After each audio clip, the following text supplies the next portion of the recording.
Senhor esteja convosco. Proclamação do Evangelho de Jesus Cristo segundo São Lucas.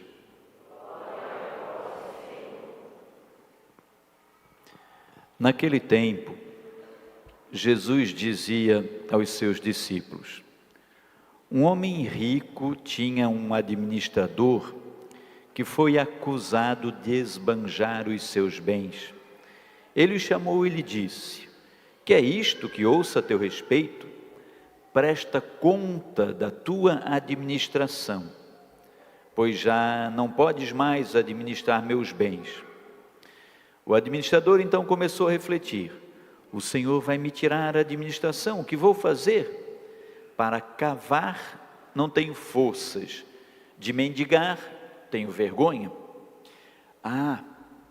Já sei o que vou fazer, para que alguém me receba em sua casa quando eu for afastado da administração.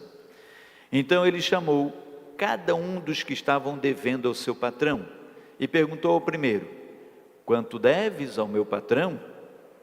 Ele respondeu: 100 barris de óleo.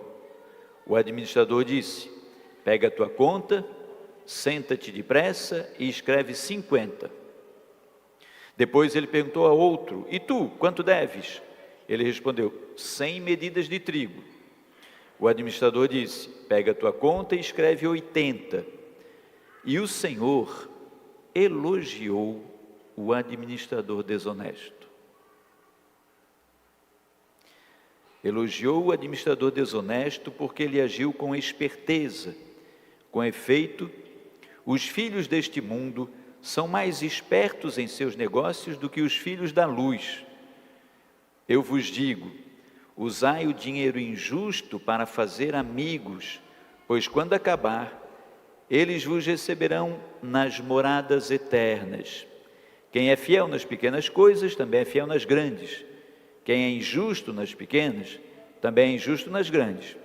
Por isso, se vós não sois fiéis no uso do dinheiro injusto, quem vos confiará o verdadeiro bem? E se não sois fiéis no que é dos outros, quem vos dará aquilo que é vosso? Ninguém pode servir a dois senhores, porque ou odiará um e amará outro, ou se apegará a um e desprezará o outro. Vós não podeis servir a Deus e ao dinheiro. Palavra da salvação. Glória a vós, Senhor.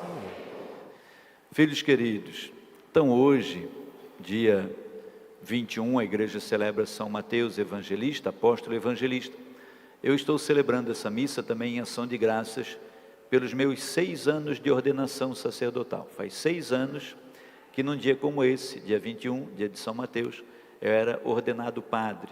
Então eu sou um padre bem novinho, ainda estou quebrando a casquinha do ovo ainda, né?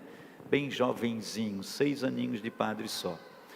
São Mateus Evangelista, nesse dia, e eu escolhi um lema de ordenação, que é do Evangelho de João: importa que ele cresça e eu desapareça.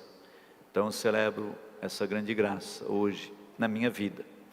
E hoje, filhos, o Evangelho de Lucas, que nós acabamos de ler, é talvez um dos mais difíceis de a gente partilhar, porque como é que a gente vai entender quando a palavra diz: e o Senhor elogiou o administrador desonesto? E agora, Júlio? Sai dessa enrascada. Como é que o Senhor vai elogiar um administrador desonesto?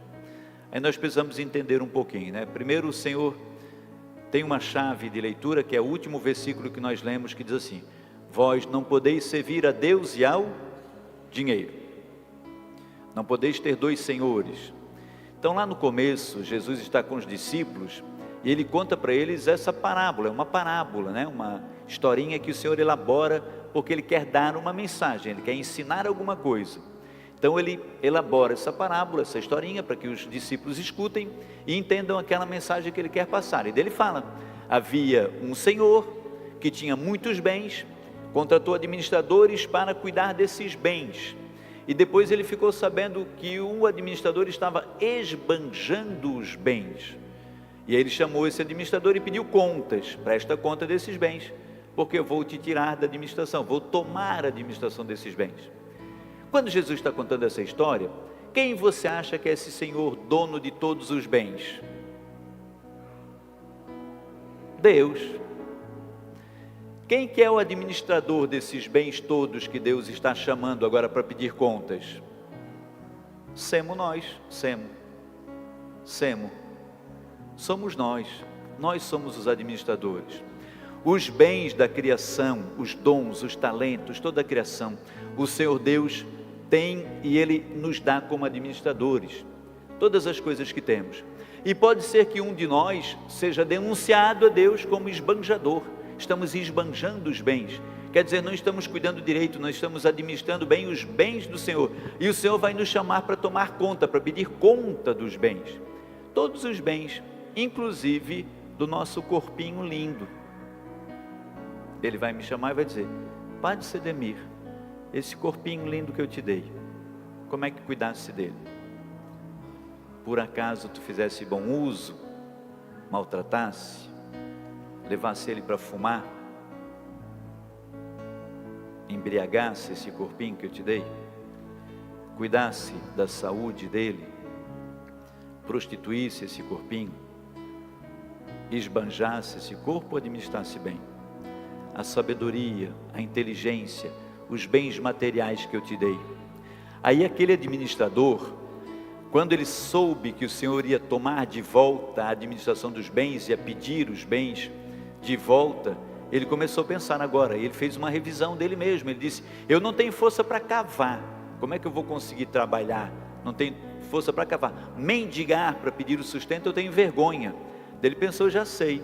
Ele criou uma estratégia, ele usou os bens, chamou os devedores do patrão e disse: quanto tu deves? Um disse: devo tanto, coloca metade, outro coloca 80%, tira 20%. Aí é que o Senhor elogia o administrador desonesto. Há estudiosos que dizem que esse percentual que ele tirou, ele não está roubando do dono dos bens, ele está tirando daquilo que seria o percentual dele. Então ele diz: olha, aquilo que cabia a mim, reduz aí, bota aí na continha, paga aquilo, o meu percentual, a minha comissão tu tira. E reduziu. E aí essas pessoas, quando ele foi demitido, tomado de volta, essas pessoas o acolherão. Aí é que o Senhor diz: esse administrador desonesto foi elogiado pelo Senhor porque ele usou da inteligência e da esperteza para fazer amigos, esses amigos que o acolherão na eternidade. O Senhor está ensinando para a gente que nós não devemos colocar o dinheiro acima de todas as coisas, não devemos servir a Deus ao dinheiro, e os bens que Ele nos dá para administrar, nosso corpo, nossa inteligência, nossos talentos, nossos dons todos, nós devemos usar todos os bens para fazermos amigos no céu, onde nós poderemos ser acolhidos depois, quando não tivermos mais a morada. Onde que eu serei acolhido? Disse o administrador desonesto: já sei, vou fazer amigos para que me possam acolher na sua casa. Essa casa que o Senhor fala na parábola é morada eterna. Então, usar os nossos bens, inclusive financeiros, se somos abençoados com bens financeiros, com dinheiro, com salário, com posses, também esses bens, usar deles para construir amigos no céu, na eternidade. A gente pode até, se quiser, fazer um link mesmo com o próprio dízimo.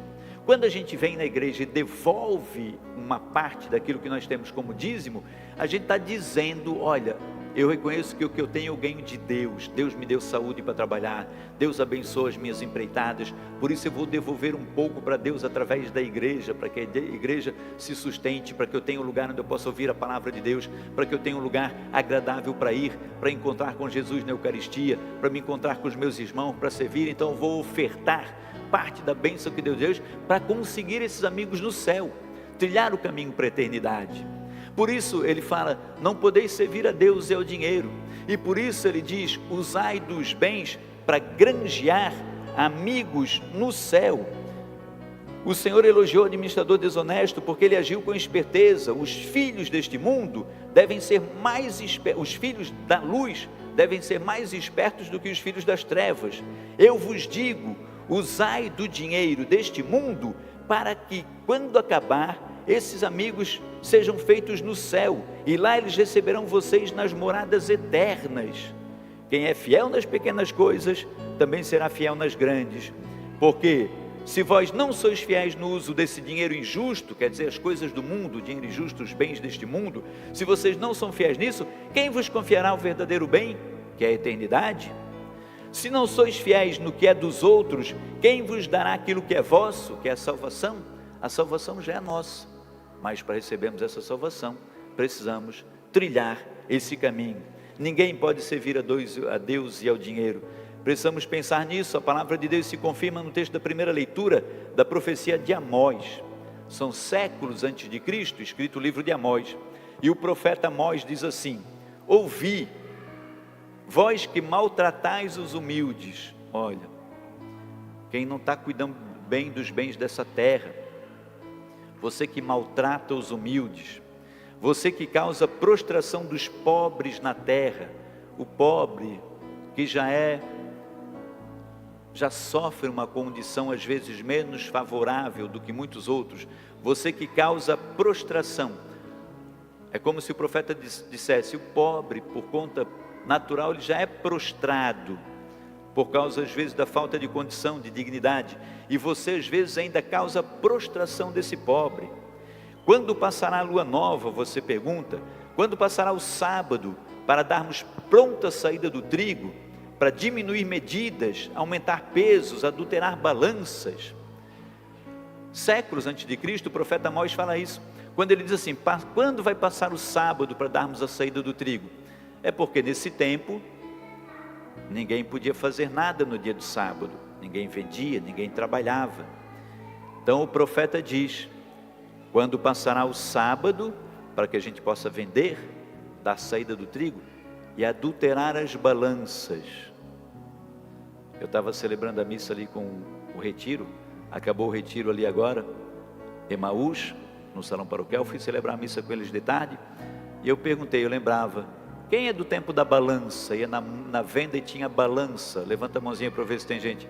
Olha, tem gente do tempo da balança. Os jovenzinhos não sabem, o Fredinho e a Jana não sabem o que é balança. A galerinha do Jube não sabe o que é balança. A gente ia no armazém fazer compras e tinha uma balança. Era um instrumento com duas bandejas, uma de um lado e uma do outro, num pêndulo. O dono da venda colocava um peso. Eu ia lá comprar, por exemplo, 1 quilo de batata. Então o dono da vendinha lá do armazém colocava um peso de 1 quilo num pratinho da balança, ia colocando batata no outro pratinho, até dar 1 quilo. Quando a balança ficasse ali no meio, entendia, tem 1 quilo. Quando a palavra diz adulterar balança, é quando o dono da balança pegava um peso de 800 gramas e pintava 1 quilo. Aí ele colocava. Quem estava comprando pensava que estava levando para casa 1 quilo, mas na verdade estava levando 800 gramas, estava adulterando a balança. É quando a gente vê de vez em quando aí o Inmetro, a Anvisa, esses órgãos governamentais que fiscalizam, descobrindo que tal empresa vendia 1 litro de leite e só tinha 800 ml, vendia 1 quilo de farinha e só tinha 800 gramas. No pacotinho do frango está escrito que o frango tem 3 quilos, tu chega em casa, ele descongela, fica com 200 gramas. Tu vai comprar o chocolate, chega em casa, come o chocolate com gosto de manteiga, aí tu olha na embalagenzinha, a mesma embalagem de sempre, na letrinha miúda está escrito sabor chocolate, não é mais chocolate. Compra a caixinha de chocolate, bombons Nestlé, delícias Nestlé, a mesma caixinha de sempre, o mesmo tamanho de sempre, abre ela pensando que vai encontrar 30 bombonzinhos lá dentro, só tem 12. Aí você vai olhar na embalagem, eles botaram na letrinha bem miudinha, que passou de 400 gramas para 250 gramas, mas deixaram a caixinha do mesmo tamanho, danadinhos. Adulterar as balanças, adulterar o peso, do maior ao menor. E aí a palavra diz, olha, estão servindo a 2 senhores, estão oprimindo o pobre, estão causando prostração ao pobre, estão trocando. Ele dizia no tempo dele: você que domina o pobre com dinheiro e os humildes com um par de sandálias. Por causa dessa soberba, desse mau uso, o Senhor diz: nunca mais esquecerei o mal que fizeram. Veja, filhos, é disso que o Senhor quer que a gente reflita hoje, né? Não podemos servir a dois o dinheiro. Temos que viver na justiça, aplicar a justiça no nosso dia a dia. Ser cristão não é só ouvir a palavra, é aplicá-la, né? Nas coisas poucas, simples do dia a dia. Nós encerramos com esse texto belíssimo da segunda leitura, que é a carta que São Paulo escreve a Timóteo, né? Paulo diz assim na carta a Timóteo, ele diz: eis o que quer o Senhor, que todos os homens sejam salvos e cheguem ao conhecimento da verdade. Só que para que sejamos salvos e cheguemos ao conhecimento da verdade, é preciso aplicarmos e vivermos a palavra. Por isso ele diz: quero que todos e em todos os lugares os homens façam suas orações, erguendo mãos santas, sem ira e sem discussão. Em todos os lugares e em todos os tempos, pede, Senhor, que a gente possa erguer as mãos para orar, mas que sejam mãos santas. E a mão santa não é a que muda o peso da balança, a mão santa não é a que oprime o pobre, a mão santa não é o que causa prostração, não é a que humilha, para que a gente possa erguer essas mãos, rezar de mãos erguidas, de mãos levantadas ao céu, mas mãos santas, porque o desejo de Deus é que todos nós nos salvemos. Quem dará para nós aquilo que já é nossa salvação, se nós não damos o bem para os que estão pertinho da gente? Reflitamos, pensamos nessa verdade e que a palavra de Deus nos ajude a ganhar a vida eterna. Amém.